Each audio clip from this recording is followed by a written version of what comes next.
এবার ইসরায়েলের দিকে ছোড়া হুথিদের ক্ষেপণাস্ত্র গিয়ে পড়েছে সৌদি আরবে। ক্ষেপণাস্ত্রটি ইসরায়েলের দিকেই ছোড়া হয়েছিল বলে নিশ্চিত করেছে বার্তা সংস্থা আনাদোলু এবং সংবাদ মাধ্যম টাইমস অফ ইসরায়েল। ইসরায়েলের সরকারি সম্প্রচার কর্তৃপক্ষ জানিয়েছে, ইয়েমেন থেকে ইসরায়েল অভিমুখে ওই ক্ষেপণাস্ত্র ছোড়া হয় এবং পরে সেটি সৌদি আরবে গিয়ে পড়ে। তবে এ বিষয়ে বিস্তারিত কিছু জানানো হয়নি।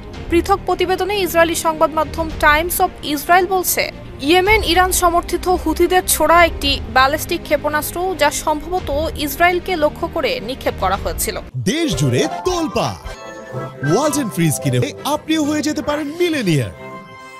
ইসরায়েলি সেনাবাহিনী এই ক্ষেপণাস্ত্র উৎক্ষেপণের বিষয়টিকে শনাক্ত করেছে, কিন্তু ইসরায়েল এই ঘটনায় কোনো সতর্কতামূলক সাইরেন বাজায়নি, কারণ ক্ষেপণাস্ত্রটি সেখানে কোনো হুমকি তৈরি করেনি। তবে সৌদি আরবের কর্মকর্তা কিংবা ইয়েমেনের ইরান সমর্থিত শক্তিশালী সশস্ত্র গোষ্ঠী হুথিদের কেউই এই প্রতিবেদনের বিষয়ে কোনো মন্তব্য করেনি।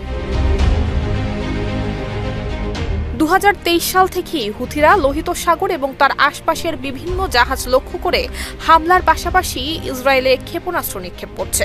গাজার বিরুদ্ধে যুদ্ধ বন্ধ করার জন্য ইসরায়েল সরকারকে চাপ দেওয়ার প্রচেষ্টার অংশ হিসেবে এসব হামলা চালানো হচ্ছে বলেও ইতোপূর্বে জানিয়েছে তারা।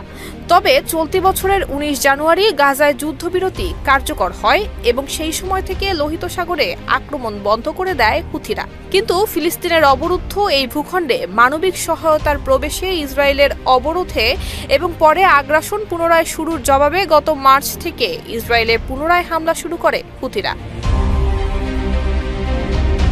নুসরাত জাহান মেহেক, ঢাকা পোস্ট।